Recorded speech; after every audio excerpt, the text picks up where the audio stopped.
Thank you, Ken Corla, and I welcome the opportunity to contribute to the debate today on the Houses of Oireachtas Enquiries, Privileges and Procedures Bill.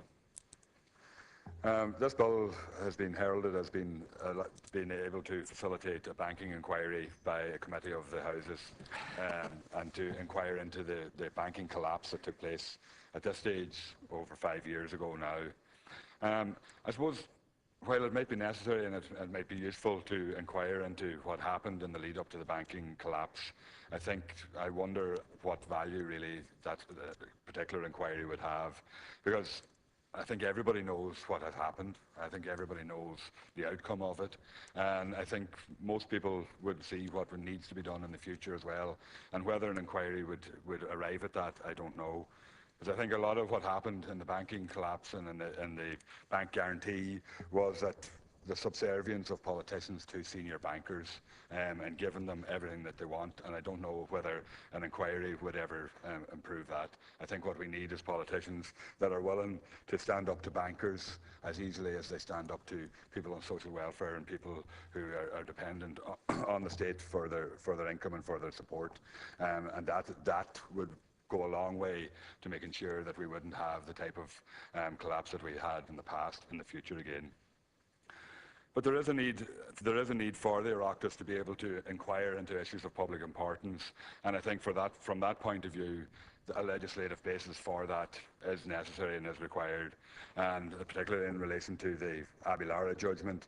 I hope that this legislation will provide enough of a basis to allow inquiries to take place and inquiries to happen so that the Oireachtas committees in the Dáil here can inquire into matters of important public concern, and in a timely matter as well, but in a timely way. I think that's vitally important. While the basis hadn't been here for an inquiry into the banking system, 5 years down the road, it's not really worth investigating it now at this stage, I believe.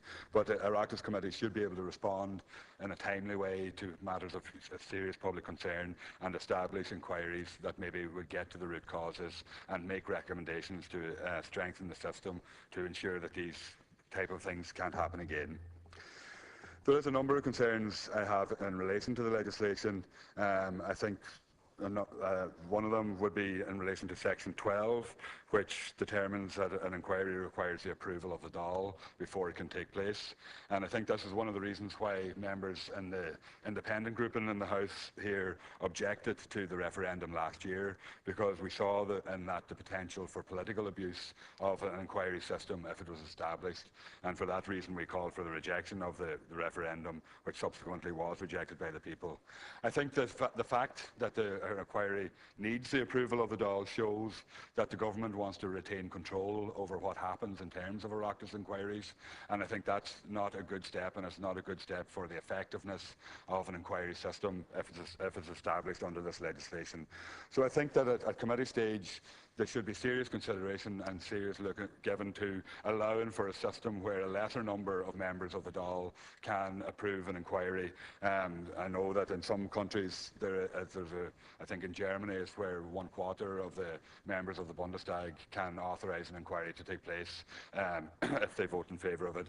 And I think we need to have that system where a majority of the opposition in the Houses, or a smaller minority of the members of these houses could vote to have an inquiry established. And that would be very important in terms of the accountability, to ensure that the government can be held account by Oireachtas inquiries, and that this system won't be totally at the control of the majority of the government of the day has. Indeed, as Deputy O'Dowd mentioned in relation to the whip system, that's something that if the whip system didn't apply in terms of votes on Oireachtas inquiries, it might be something that might go some way to ensuring you could have a requirement that 1/3 of the deputies in the House would vote in favour of an inquiry taking place, which in the current makeup of this House would still require a couple of government deputies to vote in favour of an inquiry as well. But that could only operate if the whip system wasn't in place, and that's something that I think should be looked at committee stage to make sure that this Oireachtas inquiries can be effective and can also, in a sense, I suppose, be controversial from the government's point of view, because they look at things that and investigate matters that won't be that comfortable for the government to have looked at. Because one of the types of inquiries outlined in the bill is for the Oireachtas committees to inquire into office holders and the actions of office holders. Now, the only office holders in this House are the government side of the House, so we have to have a system that allows inquiries to get past the first hurdle, which is the approval of Dáil Éireann, to allow them to be established. So I think that does need to be dealt with at committee stage. The other issue that I would have concern with in relation to the legislation is on the issue of bias. And this is probably going to be an issue that's going to be tested very quickly on probably one of the first inquiries that are initiated under this piece of legislation. The issue of bias will probably be tested in the courts. There may be no way of actually getting around that. I'm not sure whether there possibly is. But when you look at the issue of bias and what it actually means, particularly in terms of a banking inquiry that this bill is intended to facilitate, there's nobody in this House that couldn't be accused of being biased in relation to a banking inquiry. I think practically everybody here has spoken about what went wrong and spoken about and laid the blame at the feet of bankers and of politicians, government politicians of the day. So how could any of us satisfy a charge of bias? And I don't see how the legislation can get over that. And that may be something that we just have to live with, and I would envisage probably that when this bill is enacted and the committees start to launch investigations, and probably the banking investigation will be the banking inquiry will be the first one. The first thing that will happen, it'll be a trip down to the High Court and to decide this issue of bias. So I suppose that's maybe just an unfortunate outcome of it, and it's something that will have to be tested. And over the run of the first couple of years and the first few inquiries operating under this system, there will be a lot of trips to the courts, and there will be a need for the courts to establish what the precedents need to be, and that just is possibly just an inevitable outcome of the legislation, and something that we'll have to live with here in the Houses and work our way through. And then when the courts make their decisions and set the precedents in relation to issues like bias and whether inquiries can impinge on people's good name, or how they can investigate without impinging on people's good name, those issues will be decided outside this House. And it's probably not possible that they could be decided totally within the legislation and provided for there. The other issue that I would have a major concern of in relation to the bill, and it's something that from having looked through it and read through it, I can't find it there, and maybe it's already there, it is there, but I certainly can't find it. And it comes from, I suppose, partly it's informed by my role as chairperson of the Members' Interest Committee of Dáil Éireann here as well. And there doesn't appear to be any provision in the legislation to allow for an Oireachtas committee to actually actively investigate the circumstances of an issue that they want to inquire into.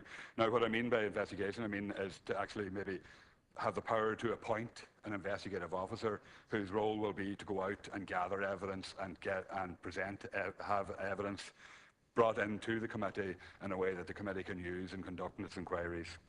This is something that we've come across on numerous occasions in the Members' Interest Committee.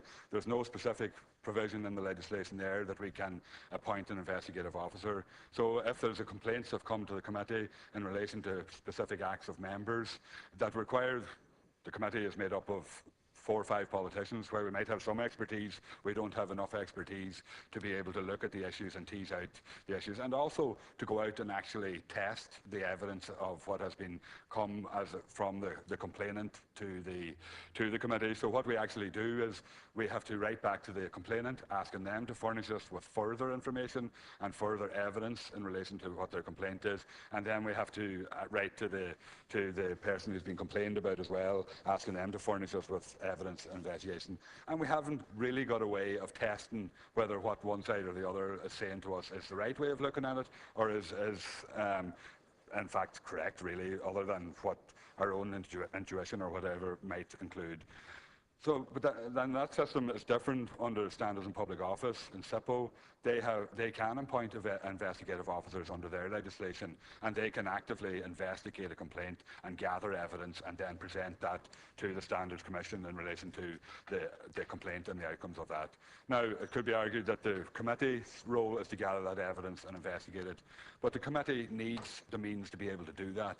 And I think that's something that's lacking in this legislation, and I think it's something that should be considered at committee stage and should be brought forward, because I can't see the committees really being that effective if they don't have that role and don't have that power to investigate or to appoint an investigative officer. So I think that's very important, and it's something that I will be considering putting forward amendments in relation to ensure that the committees do have the power to go out and gather the evidence and interpret it in a way that will aid the working of the committees and make it more effective. And I think that's vitally important. Like I say, in conclusion, Last Corla, I'd just like to say that I think in general the legislation needs to be in place to ensure that committees can work effectively and can investigate matters of public interest. I think that there will be a period afterwards where the legislation will be tested in the courts, and that will feed into the operation of the investigation system afterwards as well. And I think that's just a necessary evil of the legislation that we need to go through, and which will cause very frustrating delays in the initial stages.